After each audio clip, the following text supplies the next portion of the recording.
The silence at the Sterling Gala wasn't peaceful. It was the sound of 1,000 heartbeats stopping at once. Everyone watched as Alpha King Dominic Sterling, the man who controlled the entire East Coast territory, took the microphone, looked his fated mate in the eye, and laughed. He didn't just reject her, he erased her.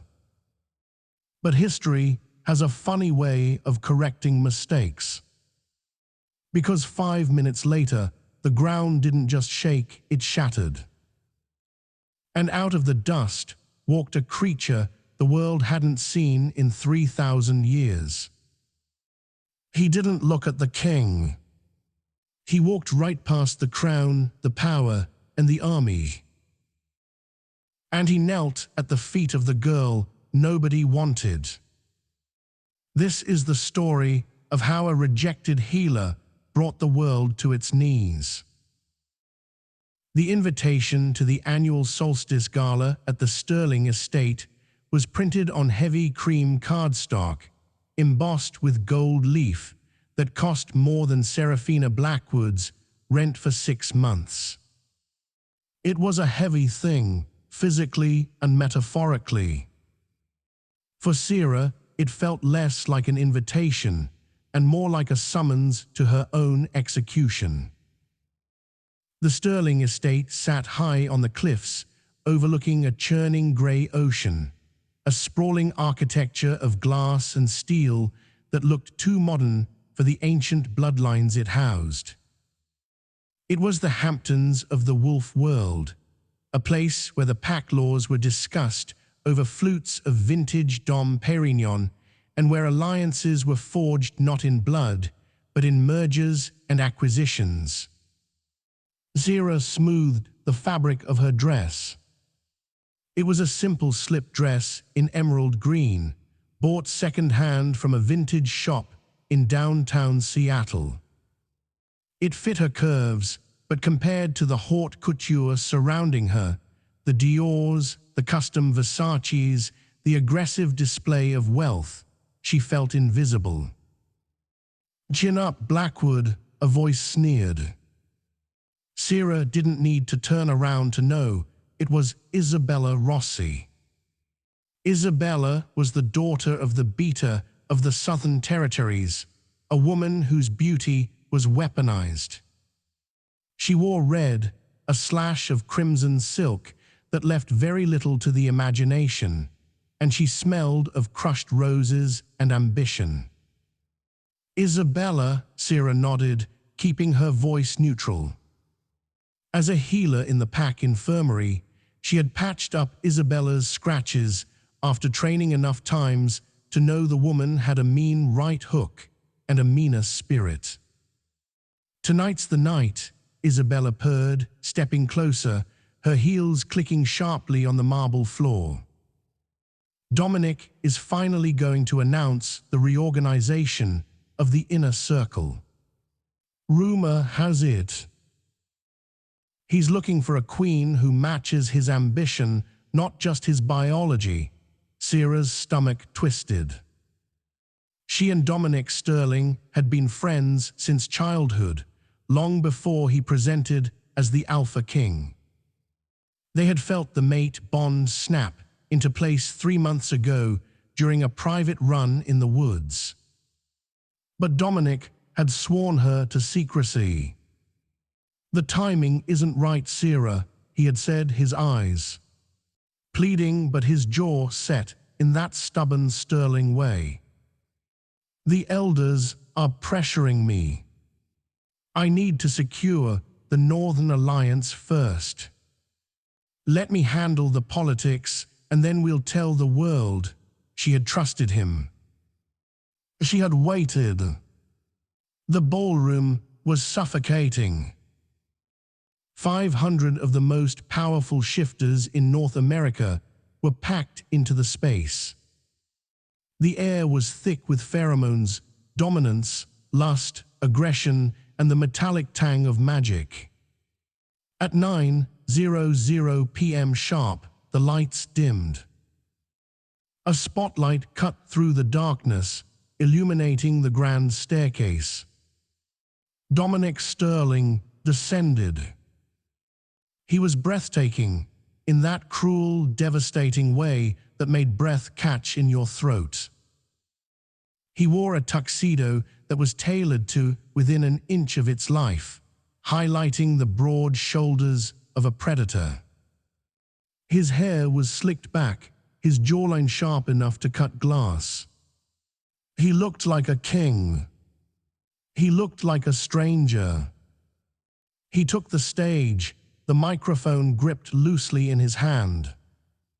His gaze swept over the crowd, hungry, calculating. When his eyes landed on Sera, she felt a jolt of electricity, the bond singing out to him. "Here, I am here." But his eyes didn't soften. They slid past her, cold and indifferent, landing on the woman standing just to her left.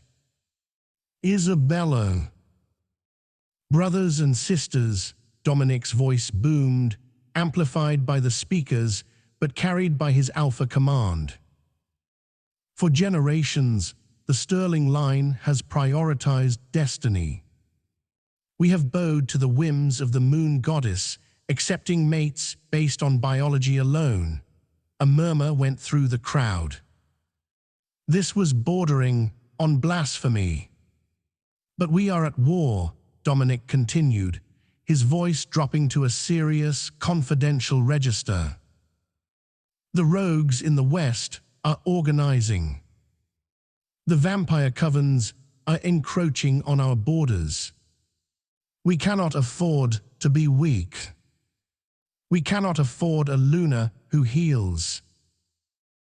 We need a Luna who kills." Sera felt the blood drain from her face. "Heals." He was talking about her. Specifically, pointedly, he was dismantling her value before he even spoke her name. "Seraphina Blackwood," Dominic said. The room went deathly silent. Hundreds of heads turned toward her. Sera froze, her heart hammering against her ribs like a trapped bird. Dominic didn't look sorry. He looked annoyed that this was necessary. The moon goddess paired us. The bond is there. We all smell it, but, he said, the word hanging in the air like a guillotine blade, "I reject it." Gasps rippled through the room. Rejection wasn't unheard of, but it was usually done in private, with shame. To do it here, at the Solstice Gala, was a public execution of her social standing. "I, Dominic Sterling, Alpha King of the Eastern Territories, reject Seraphina Blackwood as my mate," he intoned, the ancient words carrying a magical weight that caused physical pain in Sera's chest. It felt like a rib snapping. "You are weak, Seraphina. You are a healer in a time of warriors. I release you," he extended a hand toward Isabella. "I choose a partner who can stand beside me in blood. I choose Isabella Rossi." Isabella shrieked with feigned shock, rushing up the stairs to take his hand. The crowd, sensing the shift in power, erupted into applause. They cheered for the cruelty. They cheered for the power move. Sera stood alone in the center of the ballroom, the applause crashing over her like waves. She felt the bond sever, a hot, tearing sensation in her soul. She didn't cry. The Sterling bloodlines and the Blackwood pride didn't allow for tears in front of the enemy. She looked up at Dominic. He was kissing Isabella, his hand on her waist, basking in the adoration of his pack. He had traded a soulmate for a soldier. Sera turned on her heel. She didn't run. She walked, spine straight, head high, through the parting crowd. She walked out of the ballroom, out of the estate, and into the cold, biting wind of the night. She didn't stop at her car. She walked toward the tree line, toward the only place where the noise of the applause couldn't reach her. Toward the ruins. The ruins of the first pack were strictly forbidden.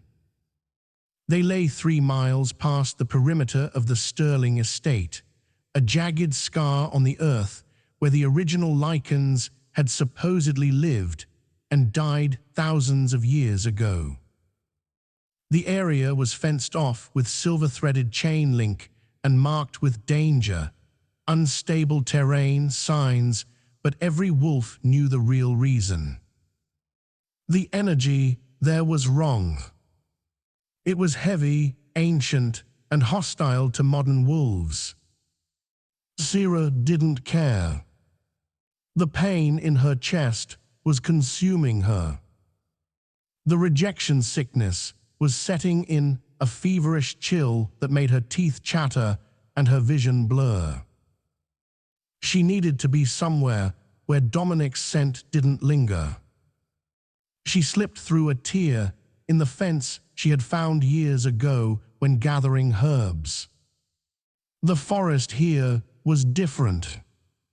The trees were massive, their trunks twisting in unnatural spirals.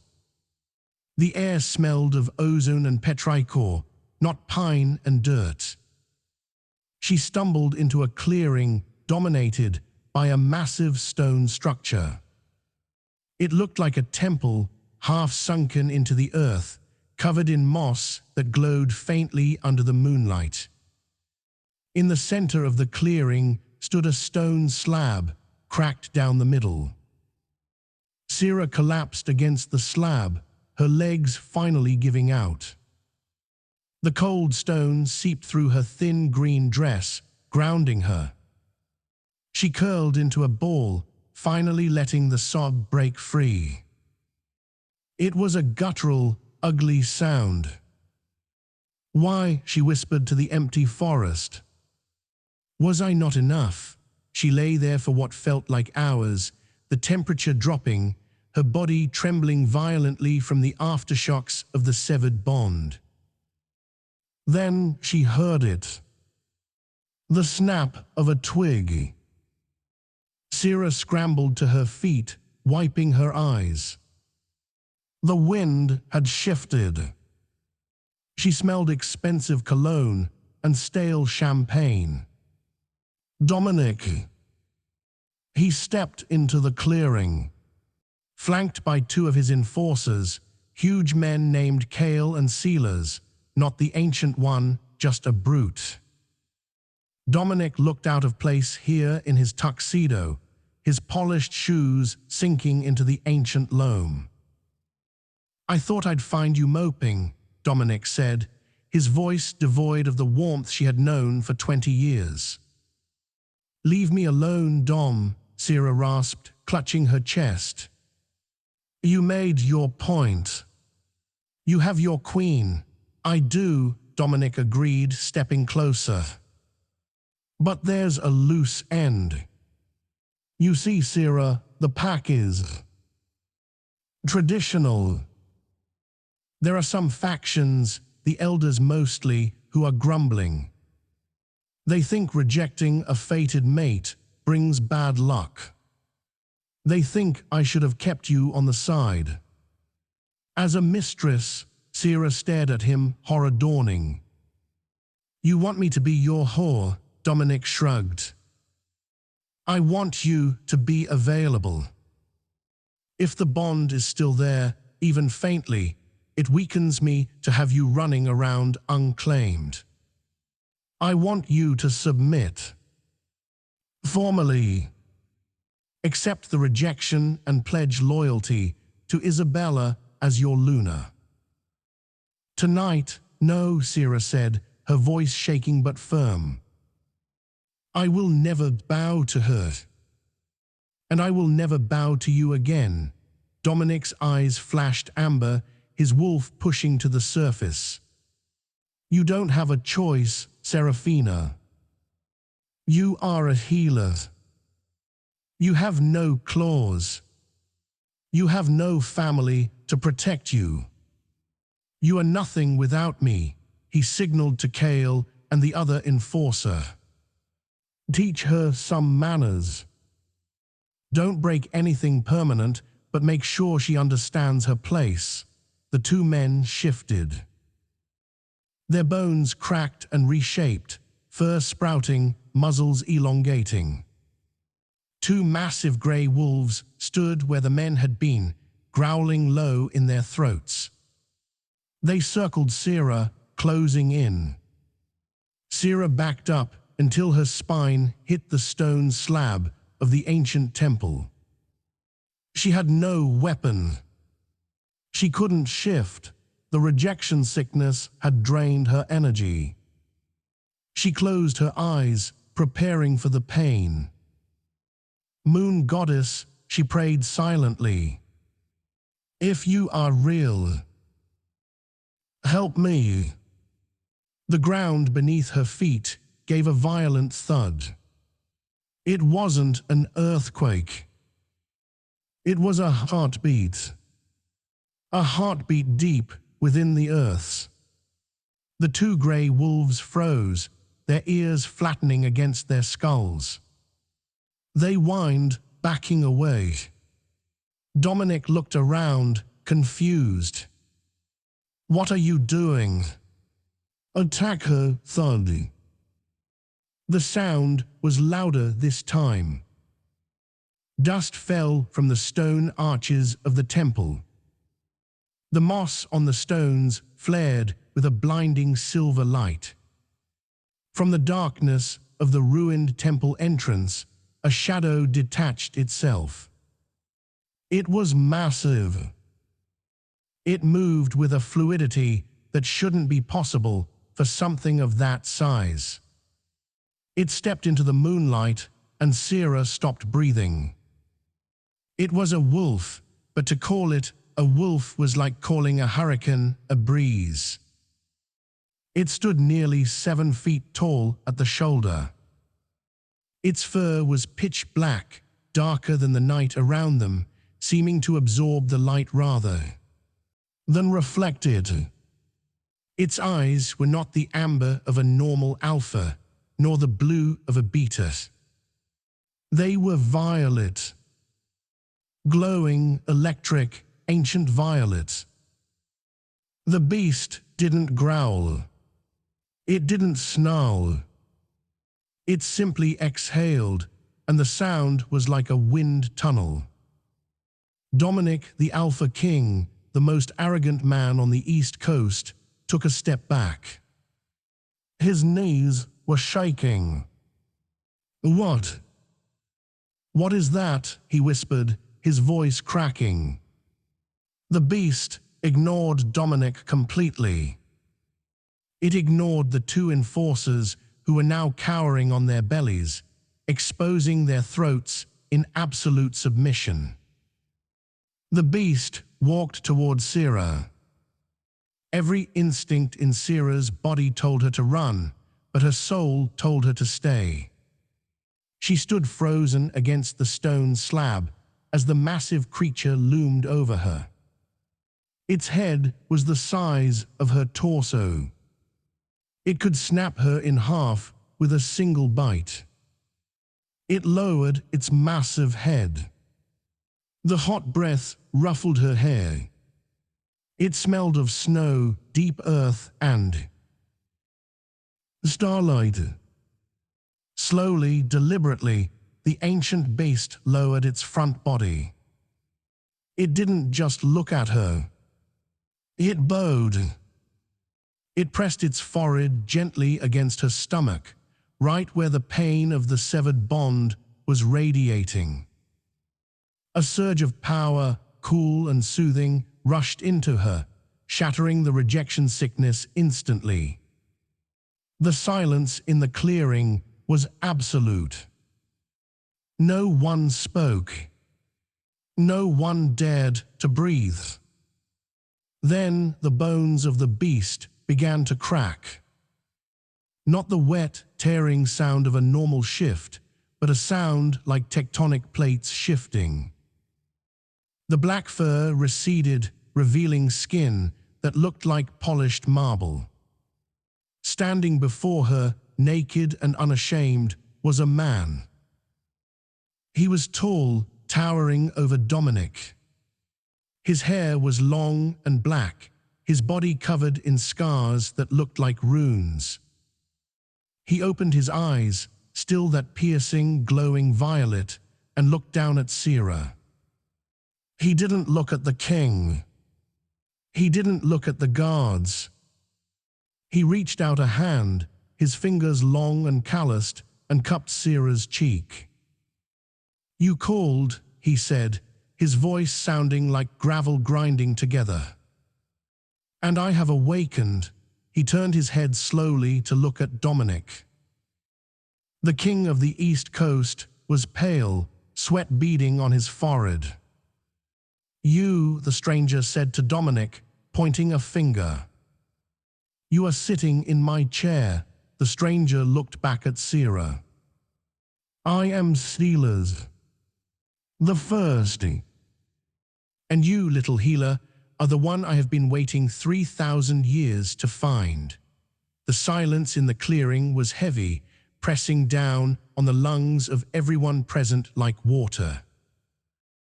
Dominic Sterling, a man who had negotiated treaties with vampire lords and suppressed rebellions in the feral territories, looked like a child caught wearing his father's suit. The man who called himself Sealers stood tall, the moonlight seemingly bending around him to highlight the sheer density of his muscle. He was naked, yes, but he wore his nudity like armor. There was no shame in his stance, only absolute predatory confidence. "Sealers," Dominic choked out, his eyes darting to his enforcers, Kale and Sealers, the guard. Both wolves were still belly down in the dirt, whining softly. "That's impossible. Sealers the First is a myth. A bedtime story. He died 3 millennia ago during the Great Severing." The ancient man tilted his head, a slow, avian movement. "Died," he chuckled, a sound like stones grinding together in a riverbed. "I merely napped." The world had grown boring.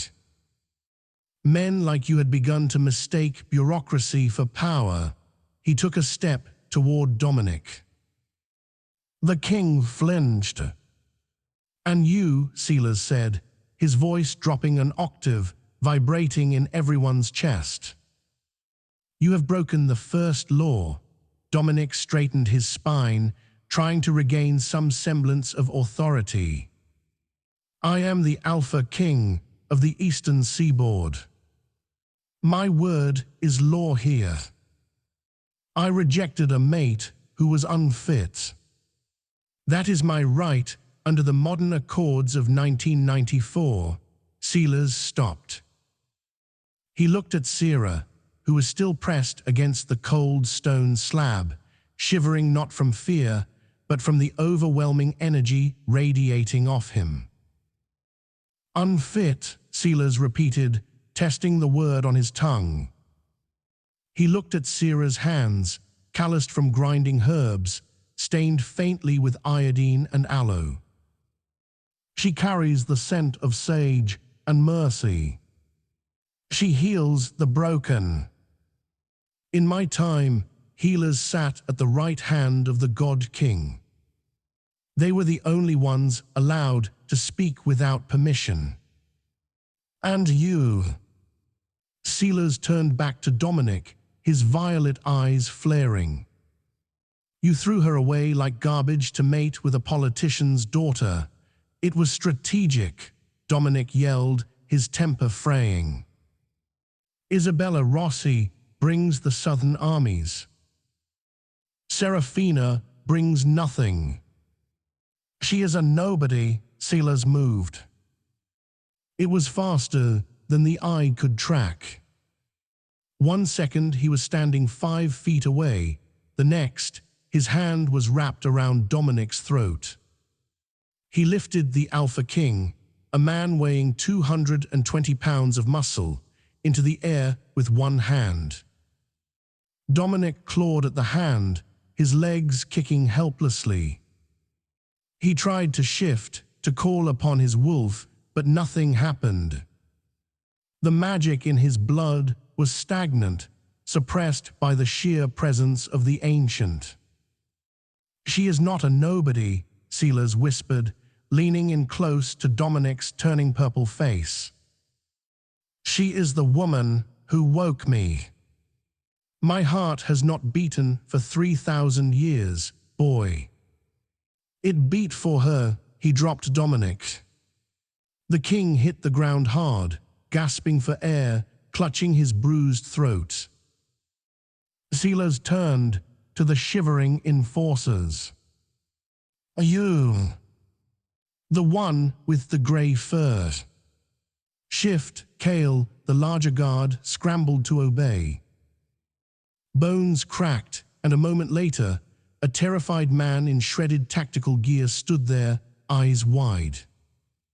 "Give me your coat," Silas commanded. "And your pants, I." "What?" Kale stammered. "Now," Silas said softly. 30 seconds later, Silas was dressed in the guard's oversized trench coat and tactical trousers. They were tight on his massive frame, but they covered him. He rolled the shoulders, testing the fabric, then turned to Sera. He knelt again, bringing his face level with hers. Up close, Sera could see the spiderweb of silver scars running down his neck, ancient battle wounds from wars that weren't in any history book. "Can you stand, Seraphina?" he asked. His voice lost the edge of thunder. It was now a low rumble, safe and warm. I think so," Sera whispered. Her legs felt like jelly, but the rejection sickness was completely gone. In its place was a humming tether, a golden thread of energy connecting her solar plexus to his. It wasn't the mate bond, it was something older. Something voluntary. He offered his hand. She took it. His skin was incredibly hot, running at a higher temperature than a normal wolf. He pulled her up effortlessly. "Where are we going?" she asked, smoothing her simple green dress. Silas looked toward the lights of the Sterling estate, glowing on the horizon like a beacon of excess. "You left something behind," Silas said, a dark smile playing on his lips.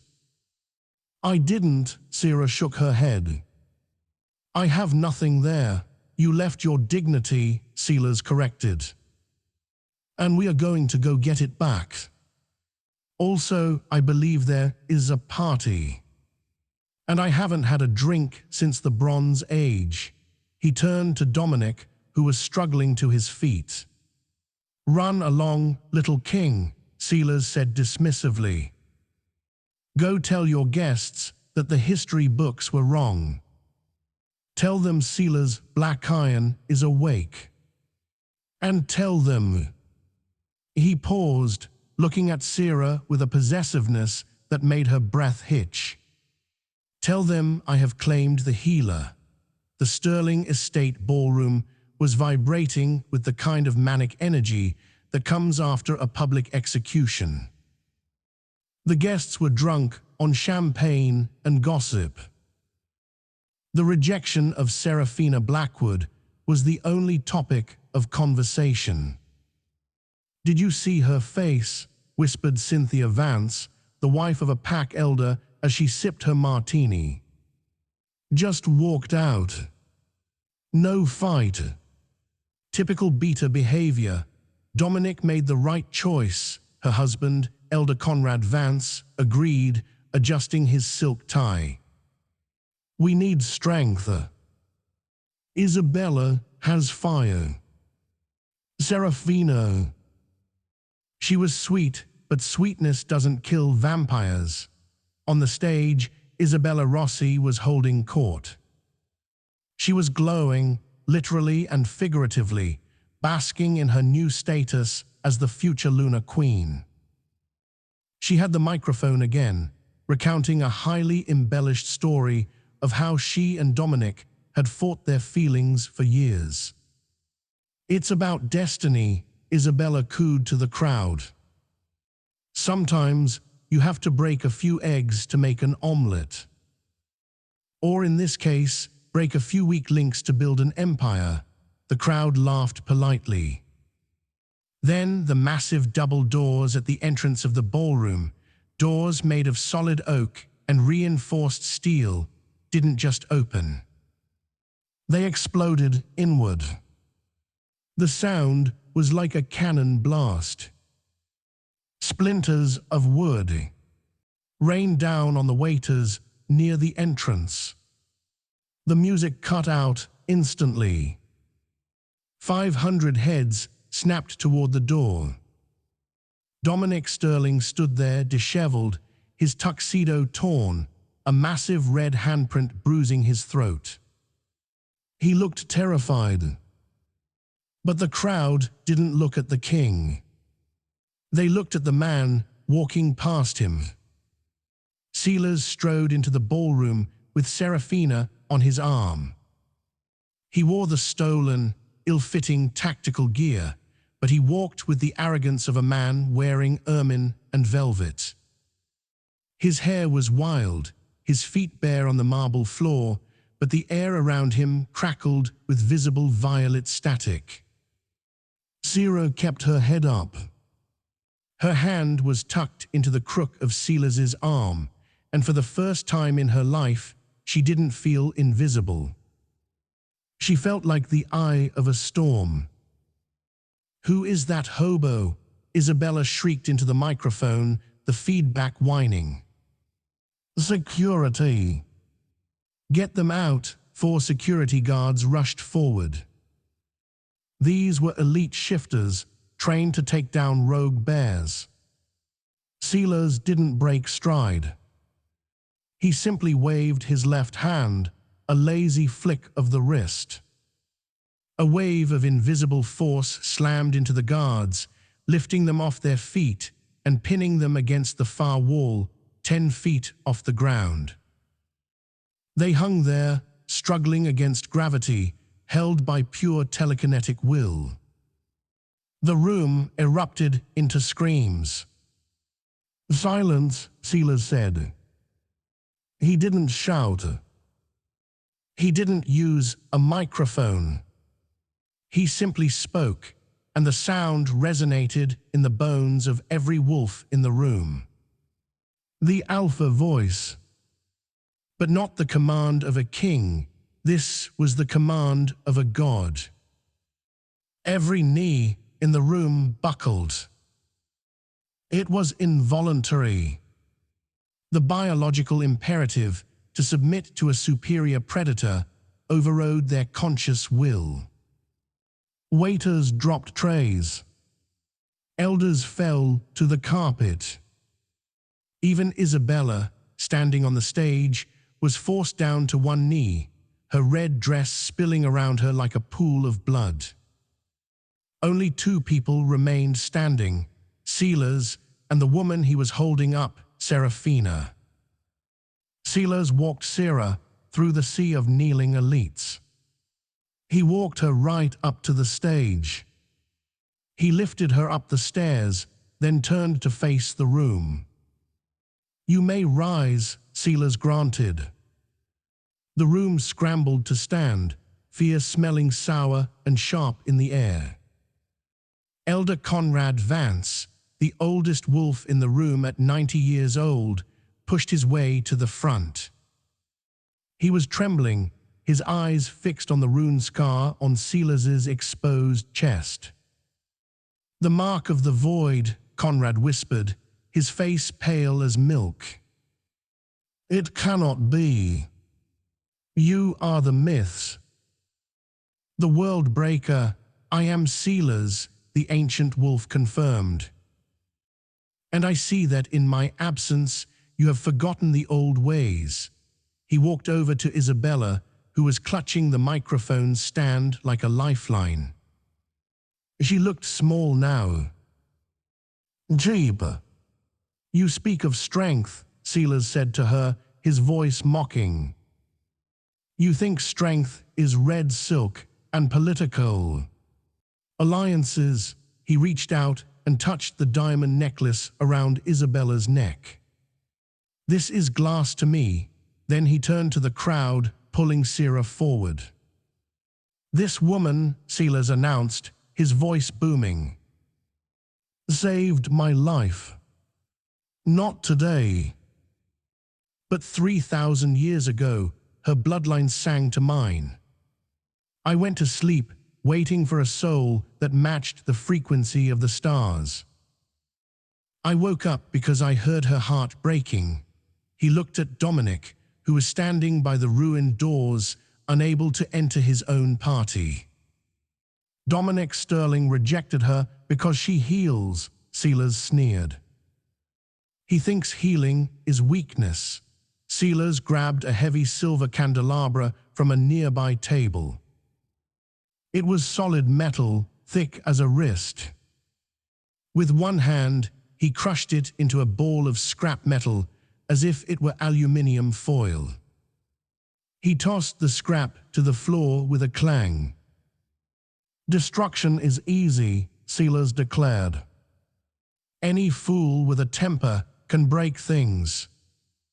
An alpha who can only kill is not a king, he is a butcher." He turned to Sera, his expression softening in a way that made the women in the room gasp. "To heal. To knit flesh back together, to soothe pain, to take a broken thing and make it whole. That is power. That is the power of the gods." He took Sera's hand and raised it high. Dominic Sterling rejected his mate. By the ancient laws of the first pack, a rejection is a voiding of the contract. She is free. Silas's violet eyes swept the room, daring anyone to challenge him. "And since she is free, I claim her." "You can't," Dominic shouted from the back, finding his courage. "She is a pack member. You cannot just take her." "She belongs to the Eastern Territory," Silas laughed. It was a terrifying sound. "Belongs to you." Silas stepped off the stage, the floor cracking under his bare heel. "You threw her away. But if you want to talk about territory, let us talk." He spread his arms wide. The lights in the ballroom flickered and died, plunging the room into darkness. Then Silas began to glow, a violet aura illuminating the terrified faces of the guests. "I do not want your territory, boy. I do not want your title. I do not want your crumbling estate." He wrapped an arm around Sera's waist, pulling her flush against his chest. "I am taking her. We are going to my home. And if any wolf, Eastern, Southern, or rogue, steps 1 foot on my land to try and take her back." His eyes locked with Dominic's across the dark room. "I will remind you all why the history books stopped writing about me. I didn't die. I just ran out of things to kill." Silas turned to Sera. "Are you ready, my healer?" Sera looked at Dominic, who was small and petty in the distance. She looked at Isabella, who was crying silently in humiliation. Then she looked up at the ancient monster, who looked at her like she was the sun. "Take me away," she whispered. Silas scooped her up into his arms, bridal style. He didn't walk out the door. He leaped. He shattered the floor-to-ceiling glass windows overlooking the ocean, jumping out into the night air, falling toward the cliffs below. Sera screamed, but before they hit the rocks, Silas shifted midair. The massive black beast caught the wind, landing on the cliff edge with a grace that defied physics, carrying her safely on his back. He howled, a sound that woke every wolf for 50 miles, and ran into the night, taking the rejected girl toward a destiny that would change the world. But back in the ballroom, as the guests stood in the wreckage of glass and ego, Elder Conrad Vance picked up the crushed candelabra. "The war is coming," the old man whispered. "And we are on the wrong side." Sera expected a cave. She expected damp stone, gnawed bones, and the smell of wet dog. After all, Silas was a myth, a creature from a time before indoor plumbing and electricity. She did not expect to wake up in a bed that felt like sleeping on a cloud, wrapped in duvet covers made of Egyptian cotton that smelled of lavender and expensive detergent. Sera blinked her eyes open. Sunlight streamed through floor-to-ceiling glass windows that offered a panoramic view of the Cascade Mountains. She wasn't in a dungeon, she was in a penthouse. But it wasn't in a city. It was carved directly into the side of a snow-capped peak, isolated and unreachable by any road. She sat up, her heart hammering as the memories of the night before crashed into her. The rejection, the humiliation, the beast. Silas. "You're awake," a deep voice rumbled. Sera jumped, pulling the sheet up to her chin. Silas was standing in the doorway. He wasn't wearing the stolen tactical gear anymore. He was wearing grey sweatpants that hung low on his hips and a tight black t-shirt that strained against his biceps. He was holding a spatula. "Where am I?" Sera stammered. "Iron Peak," Silas said, walking into the room. "My safe house. Or technically, the safe house my descendants built for me in case I ever woke up. I have a very diverse portfolio of investments managed by a trust. Compound interest is a powerful thing over 3,000 years." He set a tray down on the bedside table. On it was a plate of blueberry pancakes, a crystal pitcher of orange juice, and a single, perfect white rose. "Eat," he commanded gently. "You lost a lot of mana during the rejection. Your body needs sugar and protein." Sera stared at the pancakes. "Are you?" "You cook, I learn fast," Silas shrugged, sitting in a leather armchair opposite the bed.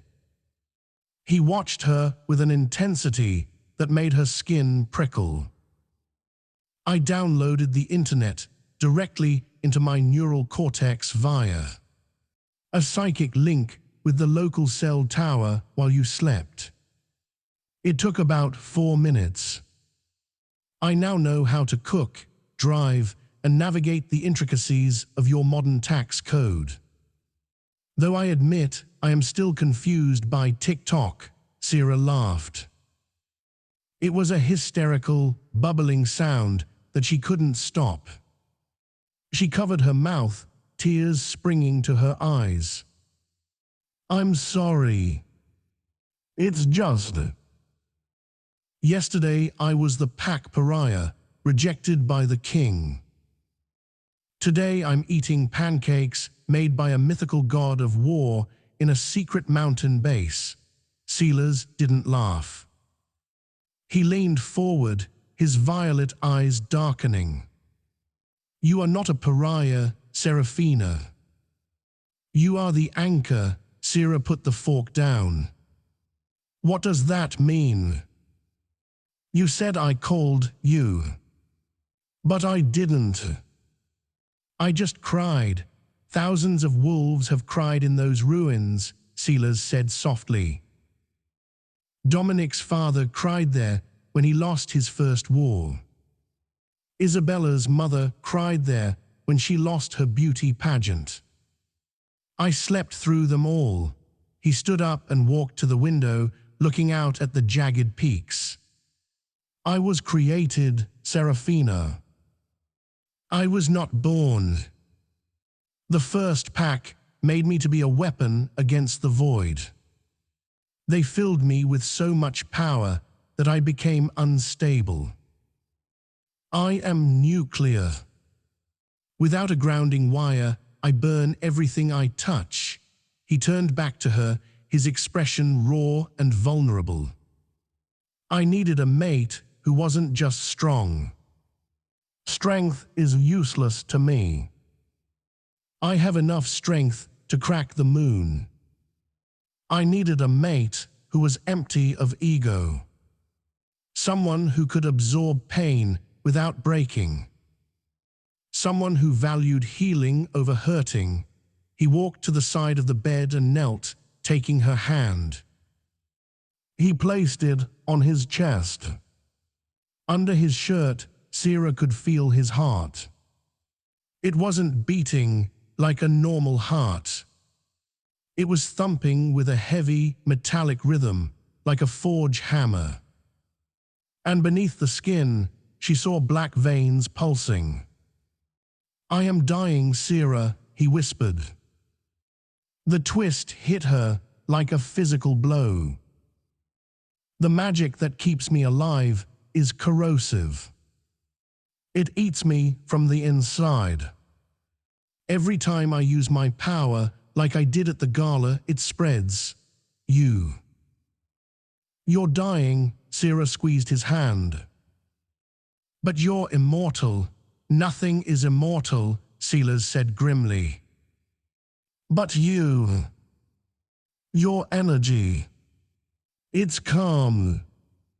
It's a neutralizing agent. When you touched me in the clearing, the pain stopped for the first time in millennia. You are the only thing that keeps the poison at bay. He looked at her with a desperation that broke her heart. Dominic rejected you because he wanted a killer. I chose you because without you, I am a killer. Without you, I will go mad and burn this world to ash. You are not my servant, Seraphina. You are my leash. You are the only person in the world who has power over me. Sera looked at the black veins creeping up his neck. She realized then that this wasn't a fairy tale rescue. He hadn't just saved her. He had kidnapped her because he was a ticking time bomb, and she was the only one who could cut the wire. And if I leave? Sera asked quietly. Silas looked down. Then I will return to the sleep. Or I will die. The choice is yours. I will not force you. If you want to go back to Dominic, to be laughed at, to be the rejected girl, I will drive you. Sera looked at the man kneeling before her. He was terrifying, ancient, and dangerous. But he was also the first man who had ever looked at her and seen a necessity, not a burden. He didn't want her for her status. He needed her for her soul. She reached out and traced the black vein on his neck. Her fingertips glowed with a soft green light, her healing magic responding instinctively. Under her touch, the black line receded an inch. Silas let out a ragged breath, his eyes rolling back in relief. "I'm not going anywhere," Sera whispered. Past the syrup, while Sera was eating pancakes on a mountaintop, Dominic Sterling was breaking furniture in his office. "How?" he screamed, throwing a heavy crystal decanter of scotch against the wall. It shattered, soaking the expensive Persian rug. "How does a nobody healer wake up a god?" Isabella Rossi sat on the leather sofa, scrolling through her phone. Her face was pale, but her eyes were calculating. She wasn't grieving the loss of the gala, she was analyzing the engagement metrics. "Stop throwing things, Dom," she snapped. "It makes you look weak. And right now, we have a bigger problem than your ego." She turned the phone screen toward him. "Look at this." Dominic squinted at the screen. It was a video on WolfTube, the encrypted social media platform for shifters. It was a shaky cell phone video taken by a guest at the gala. It showed Silas catching Sera midair, shifting into the massive black beast and bounding away. The caption read, "The true King Alpha Dominic rejected Sila's lives." The comments were a disaster. User WolfGirl99, "OMG, did you see Dominic's face? He peed himself." User PackLawyer, "Technically, if Silas is the first, Dominic isn't king anymore. The hierarchy just reset." User BetaMail, "I always liked Sera. Dominic is trash for rejecting her. We are losing the narrative," Isabella said coldly. "The packs are superstitious. They see a giant ancient wolf and they think prophecy. If we don't control this story within the next hour, you will have a rebellion on your hands. The Western packs are already refusing your calls." Dominic sank into his chair, burying his face in his hands. "He's too strong, Bella. You saw him." He waved his hand, and the elite guard turned into decorations. "We can't fight him. We don't fight him physically," Isabella said, standing up and smoothing her red dress. "We fight him psychologically. And we fight him biologically." She walked over to Dominic's desk and pressed the intercom button. "Send in Commander Grav." Dominic looked up. "Grav? The mercenary. He's a human. We don't work with hunters. We do now," Isabella said. The door opened and a man walked in. He was human, but he moved like a predator. He wore a grey suit that cost more than the building, and his eyes were cold, dead sharks. Commander Tobias Grav was the head of Silver Corp, a private military contractor that specialized in animal control. "King Sterling," Grav nodded, not bowing. "Ms. Rossi tells me you have a pest problem. An infestation of the ancient variety. Can you kill him?" Dominic asked, his voice hoarse. "Sila's black iron," Grav mused, pulling a tablet from his jacket. "Class 10 entity. Skin impervious to standard ballistics. Regenerative factor off the charts. Telekinetic abilities. But," Grav smiled, a thin, cruel, lipless expression. "Every biological organism has a weakness. We have been studying the ancient texts you provided, Ms. Rossi." Isabella smirked. "I did some reading while you were crying, Dom. Silas isn't a normal wolf," Grav explained. "He's a construct. Magic held together, by biology. And his biology is unstable. He needs a stabilizer. A filter, Sera, Dominic realized. That's why he took her. Not because he loves her. He's using her as a battery.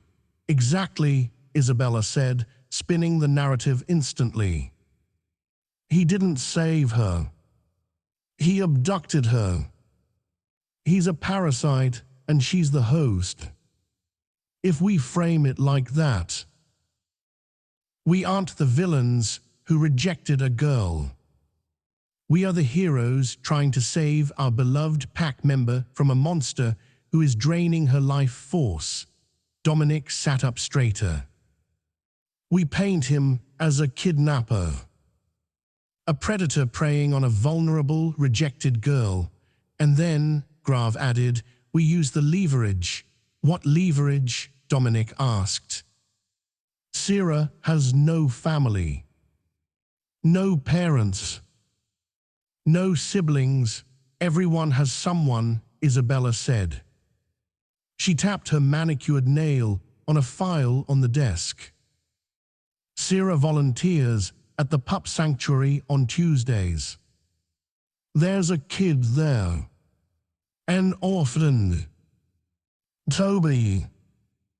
7 years old. Apparently, Sera is the only one who can get him to shift. Dominic frowned. You want to use a pup.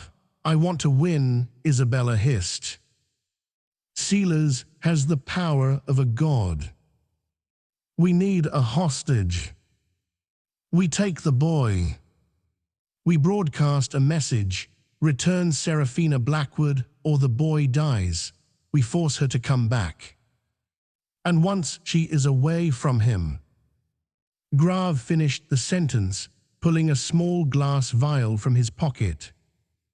The liquid inside was a swirling neon blue. We use this. It's a synthesized pathogen, derived from the venom of a gorgon. It doesn't kill the body. It calcifies the magic channels. If we inject this into Seraphina, her healing magic dies.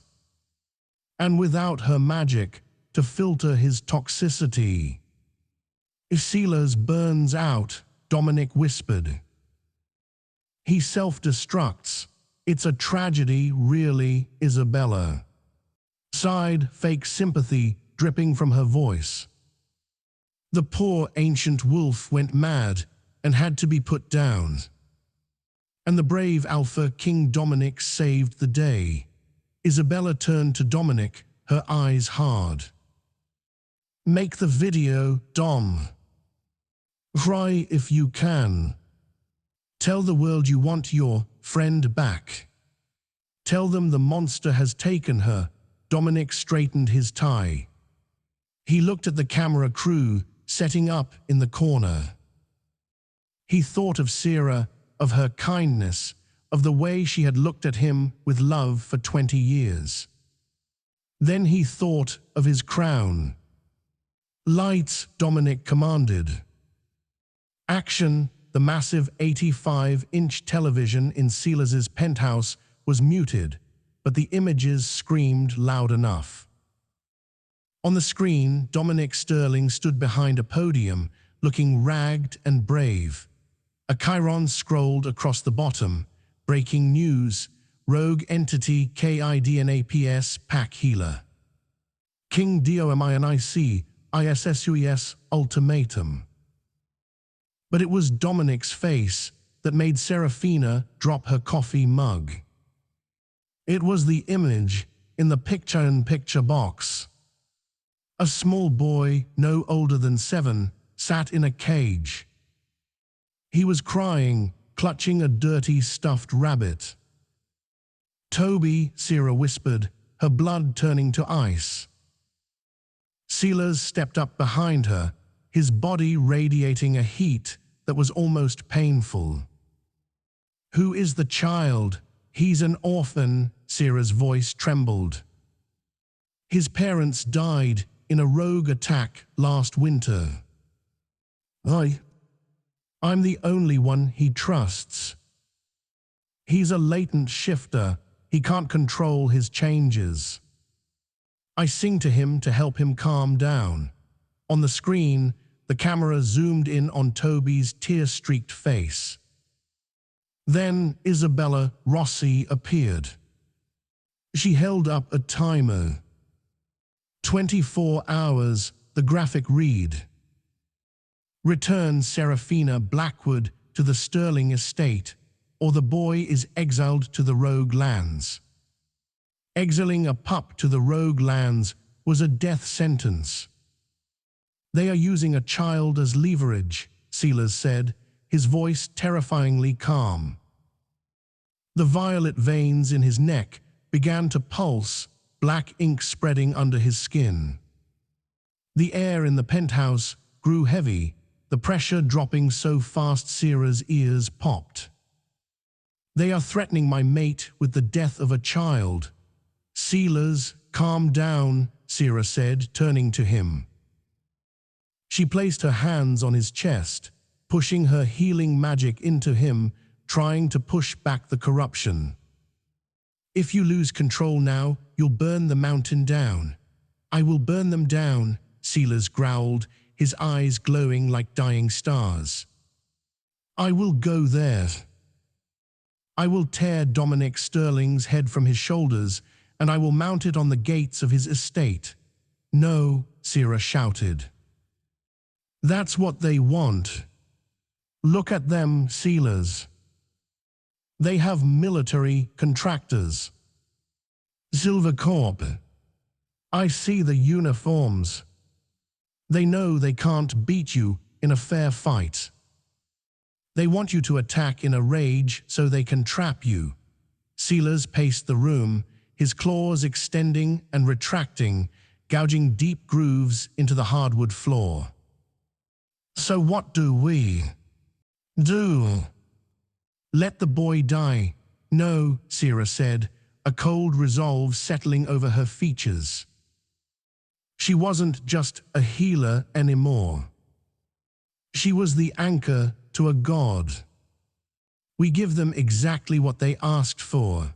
She walked to the closet and pulled out the green dress she had worn the night of the rejection. It was torn at the hem, stained with dirt from the ruins. I go back, Sera said. Over my dead body, Silas snarled. You listen to me, Sera snapped, her voice cracking with authority. To Silas's shock, he actually stopped. They want me. They want to separate us because I am your weakness. If I'm not there to filter your magic, you become unstable. Yes, Silas admitted. If you leave me for more than an hour, the corruption will take over. I will become a mindless beast. Exactly, Sera smiled, but it wasn't a nice smile. It was the smile of a woman who had been pushed too far. They think my magic suppresses you. They think I make you weak. They don't understand that I'm the only thing keeping you from being nuclear. She stepped closer to him, gripping his shirt. I'm going to surrender. I'm going to walk right into their trap. And you are going to wait exactly 45 minutes. And then... Sera looked deep into his violet eyes. Then you are going to come and get me. And you aren't going to hold back. The Sterling estate had been transformed into a fortress. Silver-plated barricades surrounded the perimeter. Snipers from Silver Corp were positioned on every roof. In the center of the driveway, Dominic Sterling stood with Isabella and Commander Grave. Toby, the little boy, was in a cage behind them, shivering in the cold night air. She won't come, Isabella said, checking her watch. She's probably halfway to Canada with her monster by now. She'll come, Dominic said, though he looked pale. Sera has a hero complex. She can't let a child suffer. At exactly midnight, a figure emerged from the tree line. Seraphina Blackwood walked up the long driveway.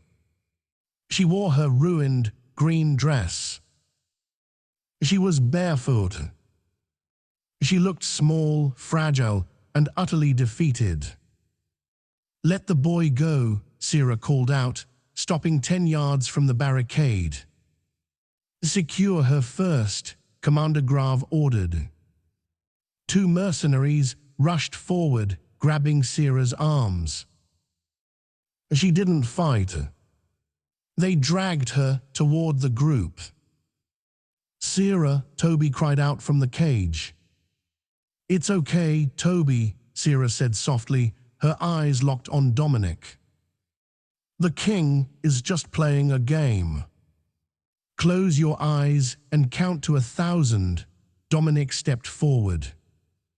He looked at her with a mixture of regret and triumph. "I told you, Sera. You belong to the pack. You can't just leave." "I don't belong to you, Dominic," Sera said quietly. "I never did." "Inject her," Isabella ordered, her voice shrill. Commander Grave stepped forward, pulling the glass vial of neon blue liquid from his vest. "The Gorgon venom." "This will hurt," Grave said emotionlessly. He jammed the needle into Sera's neck and depressed the plunger. Sera gasped. It felt like liquid fire was being poured into her veins. Her knees buckled. She fell to the asphalt, gasping for air. She could feel her connection to the earth, her healing magic, being calcified, turned to stone inside her blood. "It's done," Grave announced, checking her vitals on a scanner. "Her magic is neutralized. She is just a human now," Isabella laughed. "Perfect. Now, without his battery, the beast will burn himself out. He'll die alone on that mountain." Sera lay on the ground, her vision blurring. But she wasn't dying. She was smiling. "Are you idiots?" she wheezed. Dominic frowned. "What, you didn't turn off the battery?" Sera whispered, blood trickling from her nose. "You just cut the brakes." A sound tore through the night. It wasn't a howl. It was a sonic boom. The air pressure dropped so suddenly that the glass windows of the Sterling mansion shattered outward. The ground heaved. On the horizon, a pillar of violet light shot up into the sky from the direction of Iron Peak. "What is that?" Dominic screamed, shielding his eyes. The pillar of light arched across the sky like a meteor and slammed into the ground right in front of the estate gates. The explosion vaporized the silver barricades. The shockwave threw the Silver Corp mercenaries like ragdolls. When the dust cleared, Sealers stood there. But he wasn't the man from before. He was entirely consumed by the void. His skin was pitch black. His eyes were 2 supernova suns of violet flame. He was 10 feet tall, a hybrid of man and wolf, wreathed in crackling energy that disintegrated the asphalt beneath his feet. He didn't speak. He roared. The sound stripped the paint off the cars. "Open fire," Grave screamed. 50 mercenaries opened fire with high-caliber rounds. The bullets hit Silas and melted instantly against his aura. He walked forward, slow, inevitable. He reached a tank a literal armored personnel carrier Grav had brought and swatted it. The 10-ton vehicle flew through the air and crashed into the fountain. "He's overloading," Isabella screamed. "He's going to explode." "Run!" Silas reached the inner circle. Dominic fell to his knees, paralyzed by the sheer weight of the alpha power radiating off the beast. Silas looked down at Sera, who was lying on the ground, the poison freezing her veins. The beast dropped to his knees. He placed a massive, clawed hand on her chest.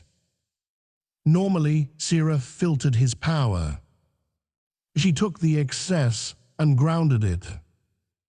But now her channels were blocked. She couldn't take it. So Silas did the unthinkable. He didn't push power into her. He pulled the poison out. With a roar of effort that shook the foundations of the earth, Silas siphoned the Gorgon venom from her body into his own.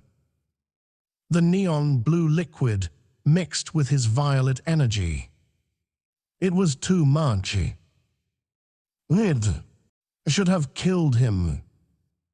But Silas was the first. He was built to survive the end of the world. He absorbed the poison. He metabolized it. And then he screamed, expelling the toxic energy in a shockwave of pure white light. The light washed over the estate. It didn't burn. It purified. The Silver Corps soldiers dropped their guns, passing out from the sensory overload. The cage holding Toby disintegrated into rust, freeing the boy. When the light faded, Silas was kneeling, panting, back in his human form. He was naked, exhausted, steam rising from his skin. And Sera was sitting up. The poison was gone. Her eyes were glowing a soft, vibrant green. She crawled over to Silas and wrapped her arms around him. "You idiot," she sobbed. "You could have died. I told you," Silas rasped, resting his forehead against hers. "I don't die." He stood up, pulling Sera with him. He turned to face Dominic and Isabella. Dominic was cowering. Isabella was trying to crawl away in her heels. Silas didn't attack them. He didn't need to. He looked at the pack members, hundreds of them, who had gathered to watch the execution. "Look at your king," Silas's voice boomed, magnified by the silence. "He used a child as a shield. He hired humans to kill a wolf. He tried to poison a healer." The pack looked at Dominic. The respect was gone. The fear was gone. There was only disgust. "The Sterling line is finished," Silas declared. "Iron Peak is now the seat of power. Anyone who wants to live in a pack where strength is measured by honor, follow me. Anyone who wants to stay with this." He gestured to the weeping Dominic. "Stay." Silas walked over to Toby, picked up the little boy, and placed him on his shoulders. "Come, little one," Silas said gently. "I believe I promised my mate I would learn to make waffles next." Silas and Sera turned and walked away. Behind them, the sound of 500 wolves kneeling hit the pavement. They didn't stay. One by one, then in droves, the pack stood up and followed the beast and the healer. Dominic Sterling was left alone in the ruins of his driveway, a king of nothing, ruling over an empire of dust. You've just listened to No One Spoke when the ancient beast chose her over the Alpha King. Sometimes, the person the world rejects is the only one strong enough to save it. Dominic thought power was a crown, but Seraphina showed him that real power is the courage to heal a monster. If you enjoyed this story, please smash that like button. It really helps the channel grow. What do you think happened to Dominic after the pack left him? Let me know your theories in the comments below. Don't forget to subscribe and hit the notification bell so you never miss a story. Thanks for watching and see you in the next video.